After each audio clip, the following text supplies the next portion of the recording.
When life hits, it rarely sends a warning. It doesn't knock, it breaks down the door. And in that moment, when the storm is at its loudest, you have one decision to make. Do I collapse or do I rise? The answer doesn't lie outside you. It's not in your circumstances, it's in your mindset. And until you master that inner game, no external change will ever last. When everything around you feels like it's falling apart, you must become the one thing that holds, your mind. The battlefield is not the economy, it's not the relationship, it's not the betrayal. The battlefield is between your ears. If you can control your thoughts, you can command your destiny. Don't wait to feel positive, choose it. Decide, no matter what comes, I will not break. That decision alone separates the strong from the weak. Positivity is not smiling while drowning. It's the steel resolve to swim harder. It is the fire in your chest that says, I will not go down like this. Shift your attention from what hurts to what drives you. Pain only controls you when it becomes your focus, but pain turns into power when you attach it to a purpose. Say to yourself, I will use this. I will not waste this suffering. I will make something out of this hell. That is how warriors are made, not in comfort, but in chaos. Your environment either feeds your fight or starves it. Eliminate the voices that make you doubt your strength. Walk away from conversations that feed your fear. Surround yourself with fire, people who believe, people who act, people who push. Your circle must match your future, not your past. When you feel paralyzed, when the weight is too much, move. Don't wait for motivation, it won't come. Movement creates emotion. Progress generates hope. Get up, take one step, make one call, break one cycle. That is how you rewire your state. You act your way into strength. And as you move, speak life. Or speak victory over your future. Say, this is not the end for me. Words are commands to the subconscious. Declare what you want, even when you don't feel it. Speak strength. Speak perseverance. Speak breakthroughs. Life obeys the voice of certainty. Every setback is a signal. Not a signal to stop, but a signal to grow, to adapt, to climb higher. Obstacles are not your enemy, they are your invitation. The pressure you feel is not punishment, it is preparation. It's life asking you, are you ready for the next level? Answer it with grit. And above all, burn the option to quit. Destroy the exit door in your mind. The only way is forward. As long as quitting is still an option, weakness has a home in you. When you eliminate retreat, you unlock true power. Positivity does not come from comfort. It comes from conviction. This is how you stay positive when life gets tough. You build a fortress in your mind. You choose strength over self-pity. You move when you feel stuck. You speak life when it feels like death. You take every blow, every loss, and every tear, and you use them as bricks to build your comeback. You don't wait for life to get easier. You get stronger. You stop begging for lighter burdens, and you develop a stronger back. Life will test you. But if you can hold your focus, protect your belief, and move with purpose, nothing can break you. Because those who refuse to quit are the ones who eventually win. And no matter what comes, you will win. Control your inner dialogue. Because nothing has more power over your future than the voice that lives inside your own head. When life gets dark, when everything seems stacked against you, when the losses pile up and the doubts creep in, the first war is not fought in your bank account or in your relationships. It's fought in your thoughts. And if you don't dominate that internal conversation, it will dominate you. That voice will tell you to quit. It will whisper, you're not good enough. You'll never make it. It's too late. Why bother? That voice, if left unchecked, will destroy every dream you've ever had before the world even gets a chance to say no. But here's the truth most people run from. That voice is not the enemy. It's the test. It's the gatekeeper. It's the storm you must walk through before you earn the calm. And the way you handle that voice, the way you respond when your own mind turns against you, that is what separates the weak from the powerful. You must rise above the noise and declare, I run this mind. I control what stays and what goes. I decide what is possible. Because the moment you surrender control of your thoughts, you hand over the keys to your future. Life will always try to shake you. The storms are guaranteed. The betrayal, the loss, the unexpected disaster, That's part of the process. But your ability to stand tall when everything inside you wants to shrink, that's the trait of a winner. Champions are not made by circumstances. They are forged in moments of silence when no one is watching, and they choose to speak life over themselves instead of death.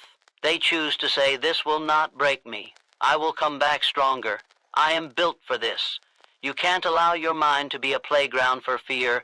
You have to make it a battlefield of focus, strength, and relentless clarity. You've got to catch those weak thoughts the moment they rise, and you've got to replace them instantly.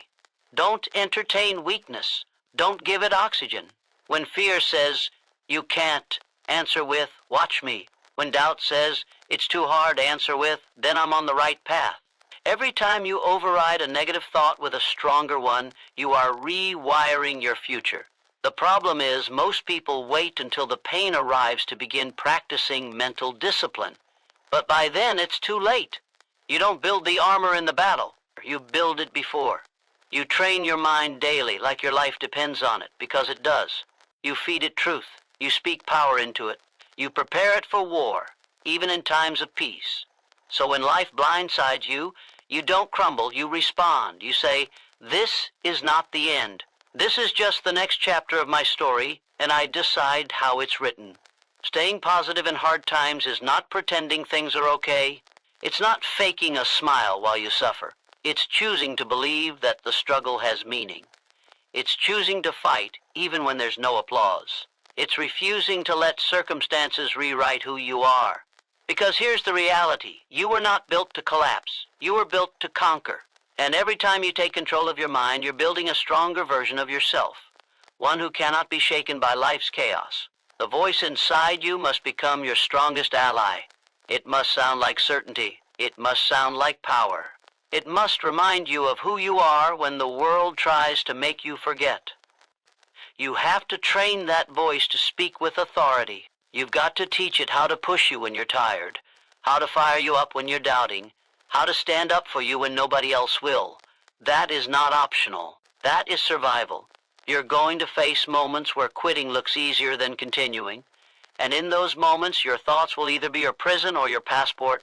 The ones who make it, truly make it, are not the most gifted, not the luckiest, not even the most connected. They're the ones who've trained their minds to keep going when it makes no sense.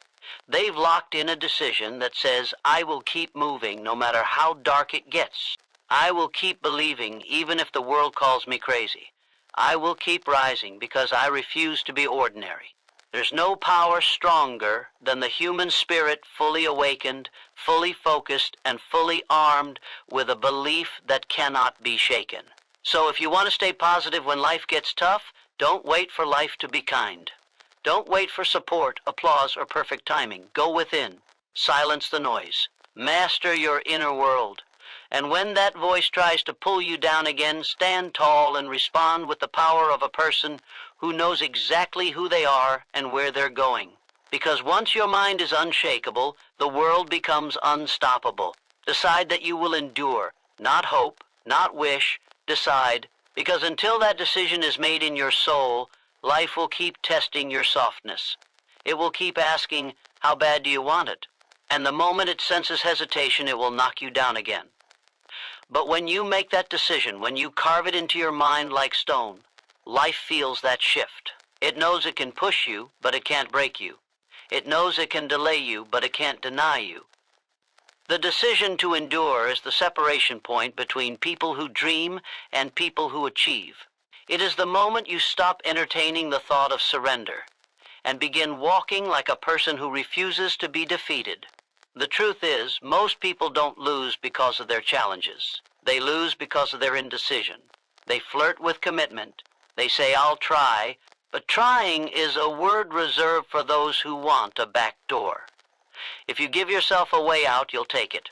If you keep the option of quitting on the table, one day when the pain feels too strong, you will reach for it.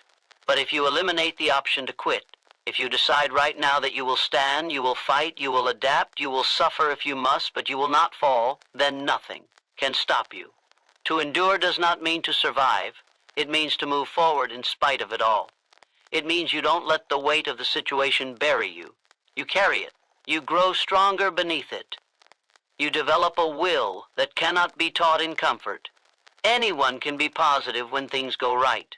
Anyone can be enthusiastic when results are pouring in.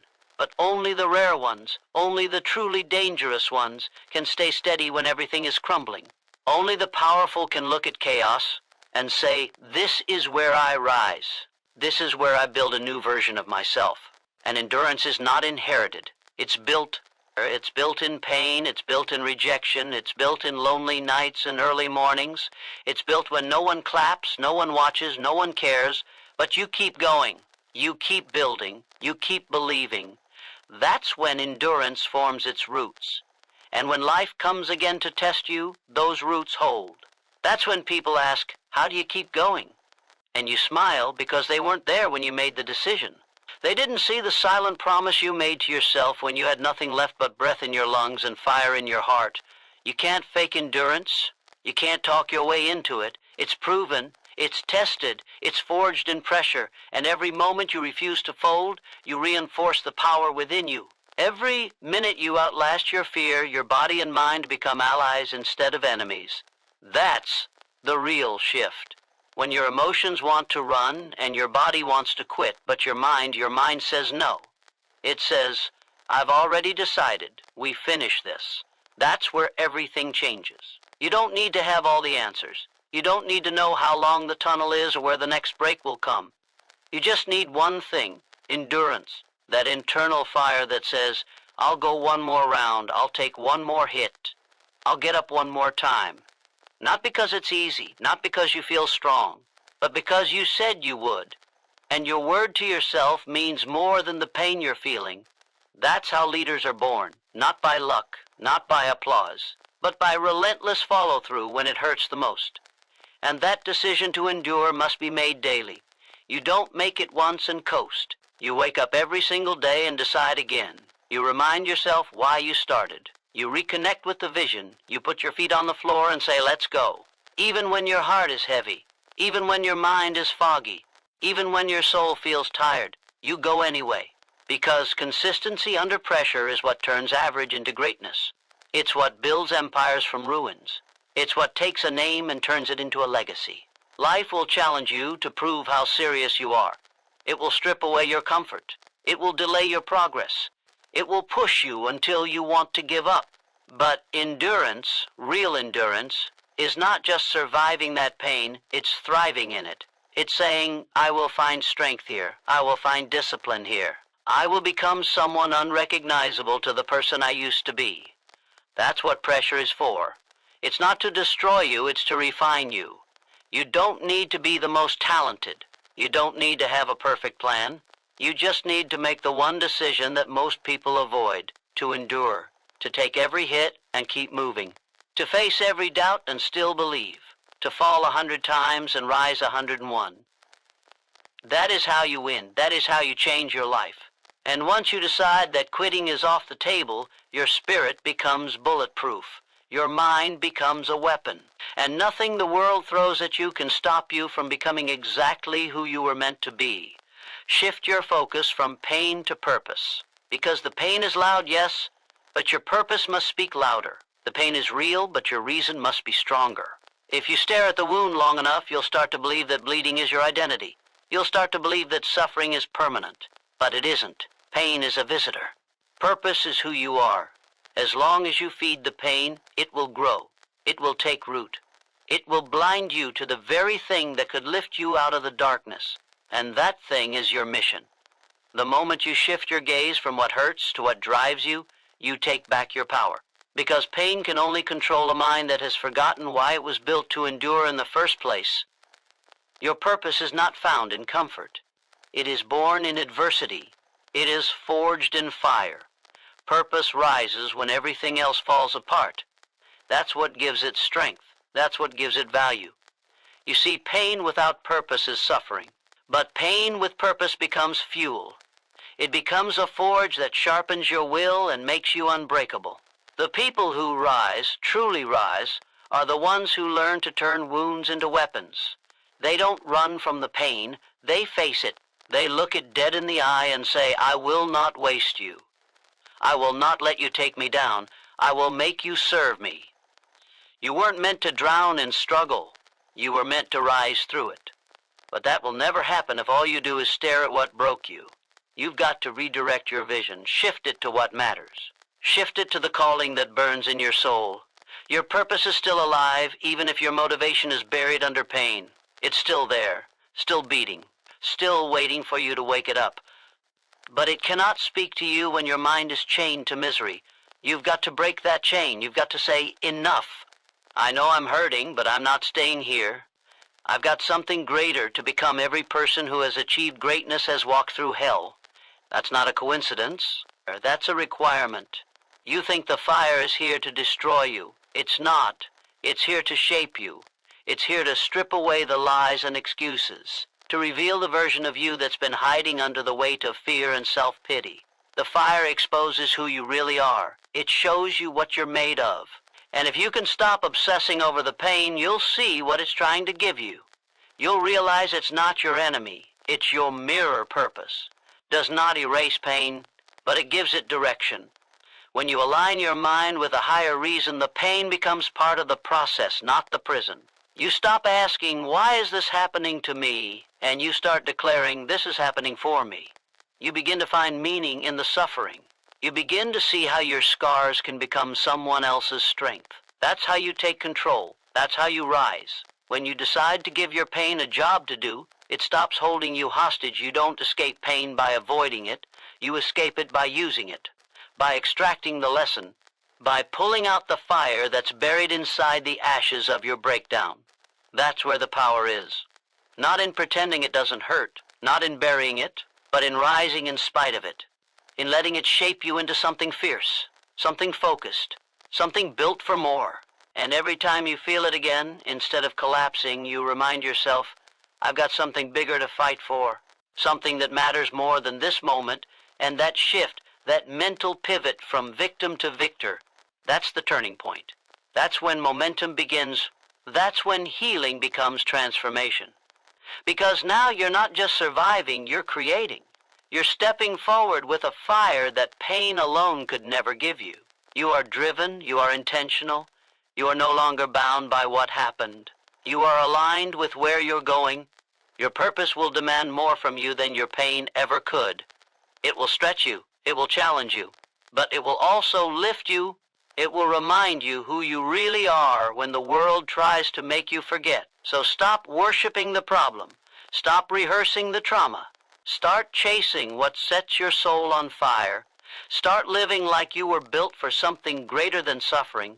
And when doubt creeps in again, and it will, you look it in the face and say, I've got work to do. I've got a mission. I've got a reason that cannot be broken by temporary pain. You are not here to be consumed by what hurts. You are here to create something that lasts beyond the hurt, to rise so powerfully that even your pain becomes proof that you were unstoppable. Shift your focus and you shift your future. Look up, look forward, look within. Your purpose is waiting for you to stop looking back. Guard your environment ruthlessly. Because what surrounds you shapes you. The people, the voices, the energy you allow into your space, they're either building you or breaking you. There is no neutral influence. If you're not paying attention, if you're not filtering what gets access to your mind, you're handing over control of your destiny without even realizing it.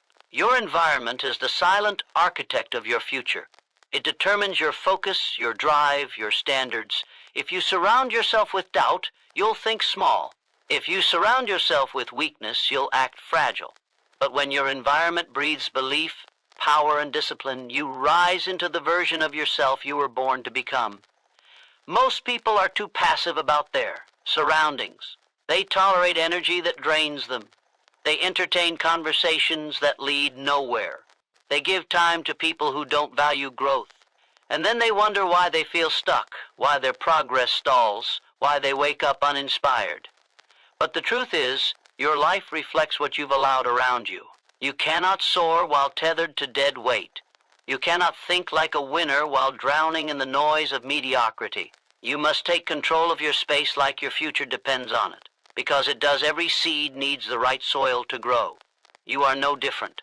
You can have all the talent, all the vision, all the work ethic in the world, but if you plant yourself in toxic ground, you will never rise to your full potential. You will fight battles you were never meant to fight. You'll waste time recovering from energy that should have never touched you in the first place. That's why the greatest move you can make is to become ruthless about who and what has access to you.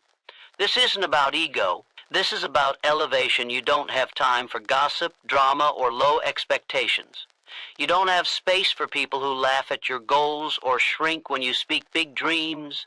You need to be around fire, around hunger, around people who hold you accountable to your potential, not your comfort. Because when the atmosphere is strong, you grow without even trying. And when it's weak, you fight invisible forces every day just to stay afloat. That's the reality. And it's your responsibility to protect your atmosphere. The standards you tolerate become the standards you live. If the people around you constantly settle, eventually you will too. If they normalize quitting, you will start to question your own persistence. If they speak fear, it will bleed into your thoughts.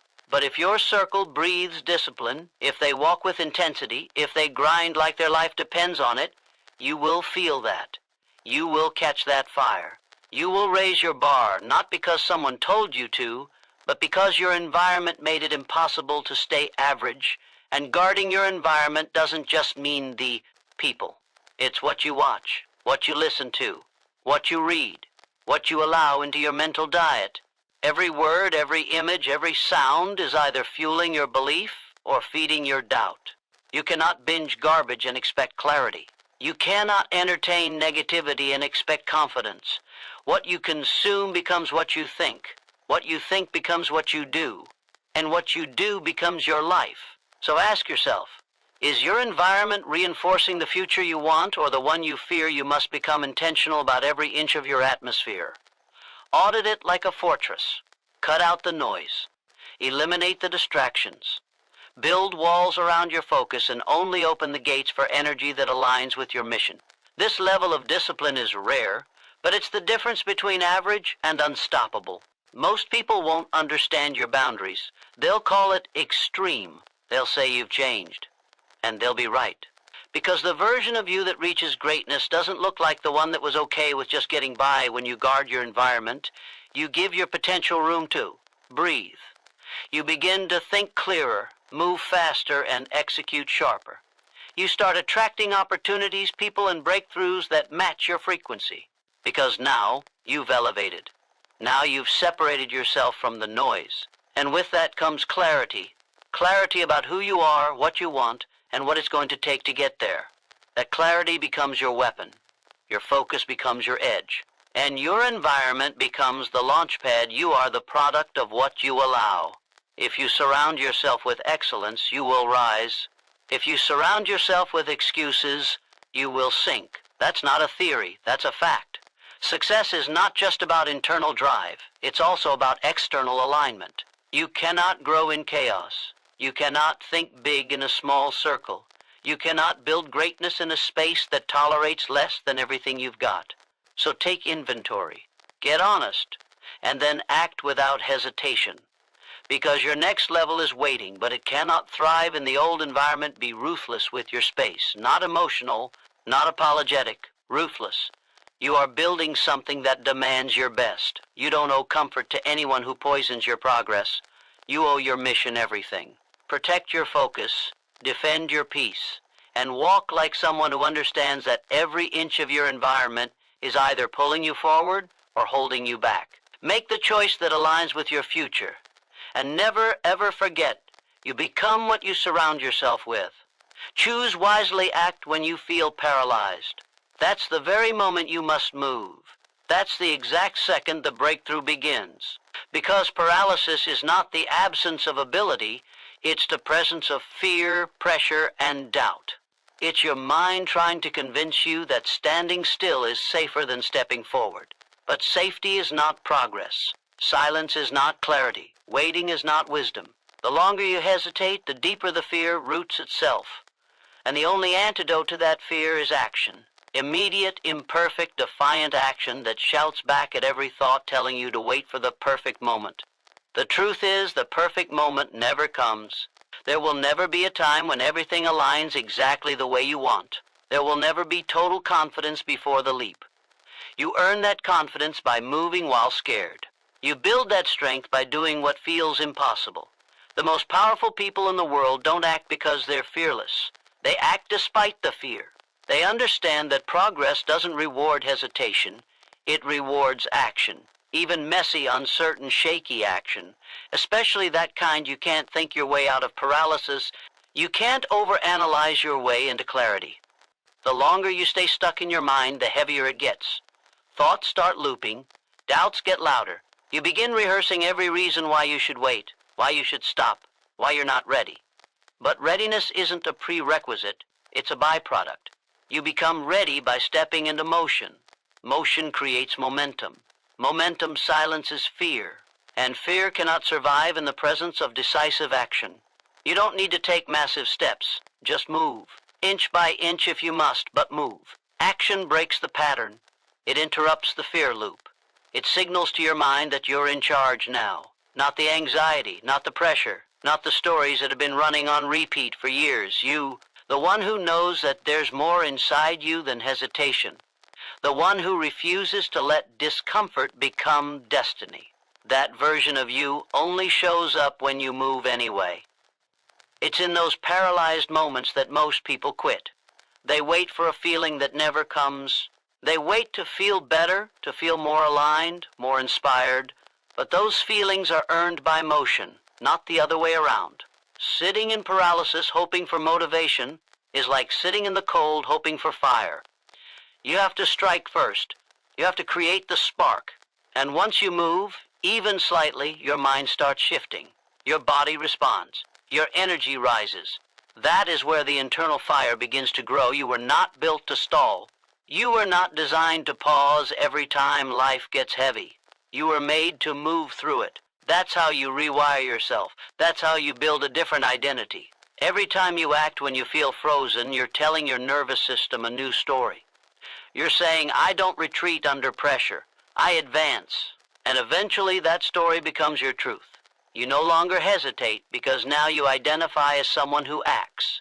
Someone who gets things done even when it's hard. Especially when it's hard, the longer you stay still, the more you lose. Not just time, you lose belief. You lose self-respect. You begin to doubt your own strength. And that doubt becomes a habit, a pattern, a cage. But action breaks the cage. Even the smallest move shatters the illusion that you're stuck. You're not stuck, you're stalled. And stalling is a choice. The key is to make a new choice, right now. No matter how small, choose motion, choose courage. Choose life. The voice in your head telling you to wait is not your ally. It's a liar dressed as logic. It's fear trying to wear the mask of reason. You've got to recognize it for what it is, a distraction. You don't need to feel certain. You don't need to feel ready. You just need to feel done with staying still, done with overthinking, done with playing small. That decision, the decision to act in the face of paralysis, is the first domino. Knock it down and everything starts to move. Real growth lives on the other side of that moment when you don't want to move. That's the barrier most never cross. But if you push through, if you take even one small action, you begin to build the identity of a person who refuses to be ruled by hesitation, a person who shows up when it's hardest. That's the edge. That's the advantage. Because while others freeze, you move. While others think, you do. And that alone separates you from the pack, so don't wait for permission. Don't wait for calm. Don't wait for perfect. Move now. Decide now. Start now. You are not paralyzed. You are powerful. And every time you choose action over hesitation, you become more of the force you were meant to be. Your next level isn't found in more thinking. It's found in more doing. One step, one action, one decision that says, I'm not staying stuck. That's how everything begins to change. And that's how you reclaim the power that's been yours all along. Speak victory before it arrives. Speak it when there's no evidence. Speak it when the world laughs. Speak it when your bank account is empty, when the odds are against you, when every voice says it's over, because your words are the architects of your reality. What you declare in the dark determines what you manifest in the light. You don't wait for proof to believe. You create the proof by believing first. Speak it when it's hard. Speak it when it hurts. Speak it when it feels like a lie, because the power isn't in what is. The power is in what you decide will be. There is no victory without vision, and vision is blind without voice. Your voice gives shape to the invisible. It draws the future closer with every word of conviction. The world responds to those who speak with certainty in uncertain times. It shifts for those who declare the win while still bleeding from the fight. Your words are not just noise, they are blueprints. And every time you speak strength, hope, faith, and triumph into a moment that feels like defeat, you are rewriting the outcome before it arrives. Most people wait to believe until it's obvious. They wait until the results show up, until the applause comes, until someone else validates them. That's not faith, that's observation. That's not leadership, that's reaction. Victory begins in silence, in solitude, in moments no one else sees. It starts when you look in the mirror with nothing but struggle in your hands and still say, I'm winning anyway. Because you're not reacting to the present. You're speaking into the future. And the future bends to the words of those bold enough to speak before the arrival. Every champion you admire once had nothing but a declaration, no stage, no support, no guarantees. Just the courage to speak what they were becoming. And what separates them from the rest isn't talent, it's not luck. It's that they used their voice like a sword. They cut through doubt. They slashed through fear. They spoke their destiny out loud until it became law. You must do the same. Stop waiting to feel qualified. Stop waiting for proof. Speak it now. When you speak victory, your subconscious listens. It starts building toward what your mouth proclaims. Your spirit rallies. Your energy rises, and your mind starts hunting for paths, opportunities, and strategies aligned with what you declared. This is not fantasy. This is the psychology of champions. The brain follows what it hears often, and if it hears defeat, it prepares for failure. But if it hears victory, it aligns with winning. That is why your words must be intentional, bold, and future-focused. It does not matter how bleak the current moment is. What matters is how you choose to frame it. Will you call it your ending or your setup? Will you call it too hard or exactly what you needed to grow? Speak as if the result is already secured, as if the mountain has already moved, as if the door has already opened. Speak it until every cell in your body aligns with the outcome you've decided on. That's how you begin to dominate reality from the inside out. You do not need the approval of the world to speak like a winner. You do not need the applause of the crowd to walk like a champion. You need only one thing, the discipline to speak what you seek, even when you see the opposite. That kind of mental toughness makes you untouchable, because it means you've stopped looking to the outside to determine what's possible. You've anchored your belief so deep inside that nothing external can shake it. When obstacles show up, you don't fold. You speak louder. When doubt knocks, you don't invite it in. You speak vision until it walks away. When fear whispers, you drown it out with declarations of victory. Your voice is your weapon, your command center, your first strike. And when it is used with purpose, there is nothing more powerful. Speak breakthrough. Speak strength. Speak that you're already walking in the life you've earned. Even when you haven't stepped into it yet, the key is consistency. You don't speak victory once, you speak it daily. You affirm it when it's quiet. You declare it when it's storming. You remind yourself who you are until the world has no choice but to agree. Because repetition builds reality. Not overnight, not instantly, but inevitably. And if you stay committed, your words will carry you across valleys that would crush other people. They will keep your fire lit when everything tries to blow it out. They will pull you forward when your strength runs out. This is not just positive thinking. This is strategic warfare. Life responds to the frequency of your voice. And when that frequency vibrates with certainty, with passion, with expectation, it activates doors you didn't even know existed. But those doors don't open to silence. They open to boldness, to faith, to the sound of a soul that refuses to stay small. A soul that speaks the future into the present, that sees the outcome before it's real, that walks like the victory already happened. So speak it. Speak it even if your knees shake. Speak it even if they laugh. Speak it until you believe it. Speak it until you see it. Speak it until your reality has no choice but to catch up to the vision you planted with your words. Victory does not belong to those who wait. It belongs to those who speak. Speak like the storm is already over. Speak like the crown is already yours. Speak like you were born to win, because you were used setbacks as signals, not stops. When life throws you to the ground, it's not ending your story. It's marking the beginning of your evolution. Setbacks are not your enemy. They are coded messages from your future self saying, you're close, adjust, shift, rise. Most people see failure as a full stop, but those who win treat it as feedback, as redirection, as a divine push toward better alignment. A setback is a mirror. It reflects not that you're weak, but that you're being forged. Champions are not those who never fall. They are those who interpret the fall differently. While others panic, they pause and decode. While others quit, they lean in. A setback is a test in disguise. It checks your belief. It examines your hunger. It exposes whether your desire was conditional or unshakable. And the moment you learn to use it, not fear it, you step into an elite class of people who cannot be stopped by temporary defeat every time you're hit with a setback. You have two options. You can collapse under it, or you can collect wisdom from it. The choice is yours. But know this, if you stop, if you retreat, if you walk away the moment the path gets rough, you were never truly committed. Because real commitment isn't measured by how you act when it's easy. It's proven by how you respond when everything feels like it's falling apart. That's the fire. That's the proving ground. That's where destiny is forged. You've got to train yourself to see obstacles as messages, not punishments. That loss? It's revealing a blind spot. That delay? It's protecting you from a misstep. That rejection? It's pushing you to level up before you step into the room you prayed for. Life isn't working against you. It's working through you, but only if you stay awake enough to read the signals. Most people are too emotional to see clearly. They take setbacks personally instead of strategically. Don't do that. Stay sharp. Stay aware. Stay dangerous. Look back at every major growth spurt in your life. It didn't happen in the middle of comfort. It happened after you got hit, doubted yourself, and chose to fight anyway.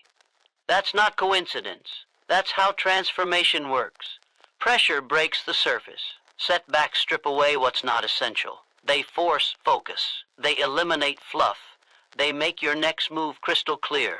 If you're feeling broken right now, good. That means the breakthrough is near. But only if you refuse to stay down. There is no strength without strain, no clarity without confusion, no momentum without resistance. So when you encounter a setback, don't just survive it, study it. Ask, what is this teaching me? Where is this guiding me? What belief system is this trying to upgrade? Because the lesson is always there. And if you find it, you accelerate. You move forward faster, lighter, wiser. But if you ignore it, you repeat it. Again and again, until the message sinks in. The ones who rise are not the most talented. They're the most resilient. They're the ones who decided early on that failure would never be final. They use every setback to sharpen their edge, to deepen their discipline, to reinforce their identity. So when the world pushes against them, they don't break, they bounce. They adapt. They redirect their force and come back harder. You can do the same. You're not here to crumble. You're here to conquer. And sometimes the signal in the setback is even more powerful than the goal itself. Sometimes it's showing you a bigger dream, a deeper purpose, a higher standard. You wanted success, but this setback is pushing you toward significance. You wanted validation, but this loss is forcing you to validate yourself.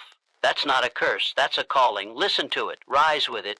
Let it mold you into someone who doesn't just want the win, but deserves the win. The mindset is simple, nothing is wasted. Not the tears, not the delays, not the failures. Every ounce of pain is being recycled into wisdom. But only if you stay in the game long enough to apply it. That's why you cannot stop. Not now. Not here. You've come too far to make a U-turn at the first sign of struggle. You've got to keep showing up, keep pushing, keep listening for the signal behind the setback, because it's there. Always when you expect resistance, it stops surprising you. When you prepare for setbacks, they stop paralyzing you. And when you leverage them, they start empowering you. That's the shift. That's what separates warriors from wishers. Setbacks don't shrink you unless you let them. They shape you if you use them, so use them. Let every loss deepen your hunger. Let every delay build your patience. Let every rejection amplify your grit. You are not here to be delicate. You are not here to be thrown off by every challenge. You are here to dominate. And domination requires friction. It requires fire. It requires moments that feel like the end but are secretly the beginning. If you learn to see every setback as a stepping stone, nothing can stop you. Not time, not failure, not fear. Because now you're reading the signals. And when you do that, you're no longer reacting to life. You're rising above it. Keep moving. Keep building. You're closer than you think. Burn the option to quit. Rip it out from your mind. Erase it from your vocabulary. Destroy every exit you built for yourself in case things got hard. Because as long as quitting is an option, your commitment is divided. As long as quitting exists in your reality, so does failure. And if you're serious about rising, about conquering, about unlocking the life that belongs to you, then you must shut the door on retreat and set it on fire. No escape, no plan B, only forward quitting is a luxury for the average. It's a habit for the weak. It's a reflex for those who never decided who they are. But you're not here for average. You're not here to flirt with greatness. You're here to marry it. And that means commitment without compromise. That means when the pain hits, you don't flinch. When doubt creeps in, you don't negotiate. When nothing seems to be working, you don't pull back, you double down. Because if you always keep the option to quit, you'll never discover how far you could have gone if you didn't. You must reach a point where quitting becomes more painful than pushing through. You must train your mind to associate quitting with betrayal, not of others, but of yourself. Every time you quit, a piece of your belief dies. Every time you retreat, your confidence shrinks. And over time, that habit hardens. You begin to expect failure. You begin to assume weakness. You begin to accept less than what you were built for. But if you burn the option to quit, you burn the bridge to regret. Most people don't fail because they weren't capable. They fail because they gave themselves a back door. They told themselves, I'll try, and if it gets too hard, I'll walk away. And then it got hard, as it always does, and they kept their word to weakness. But the elite don't try. They decide. They commit. They eliminate alternatives. That's how they win. Not because the path was easier, but because they refuse to entertain the thought of leaving at the moment you take quitting off the table. Your power multiplies. Your energy sharpens. Your mind stops wandering and starts creating. When quitting is no longer an option, the only question left is how you'll overcome, not if. That shift changes everything. It forces your brain to find answers instead of excuses. It pushes your body to go one more rep, one more call, one more day. That pressure molds you into someone unstoppable. Not because you're fearless, but because you're all in. You need to make a decision so strong that your old self doesn't survive it. A decision that says, I don't care how long this takes. I don't care how much it hurts. I don't care how many times I fall. I'm finishing what I started. That kind of resolve isn't natural, it's forged. It's trained. It's earned in moments when giving up would have been easier, when walking away would have made sense. But something in you said no, that refusal to quit is your rebirth. It's the line you draw that turns pain into progress, that turns doubt into discipline. Because quitting doesn't just end the pursuit. It ends the process that would have changed you. And if you quit enough times, you forget what you're even capable of. But if you persist long enough, you begin to remember who you were before fear taught you to run. You begin to realize that you were never weak. You were just untested.